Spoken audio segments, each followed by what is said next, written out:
Seorang pria mirip pemimpin Korea Utara, Kim Jong-un terekam kamera hadiri sebuah acara pernikahan. Kehadiran kembaran, Kim Jong-un dalam video sontak menjadi perbincangan warganet. Tampil dengan rambut klimis khas pemimpin Korea Utara, kemeja safari berwarna hitam dan kacamata, sosok mirip Kim Jong-un itu kedapatan tengah menyumbang lagu. Ditemani dengan artis penyanyi dangdut dan seorang bapak yang mengenakan pakaian batik berwarna oranye, ia tampak asyik bernyanyi.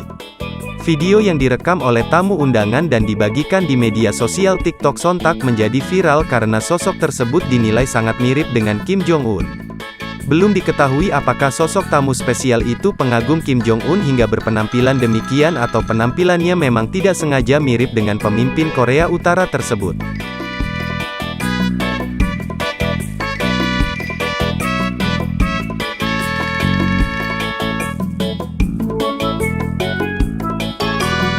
Terima kasih sudah nonton, jangan lupa like, subscribe, dan share ya!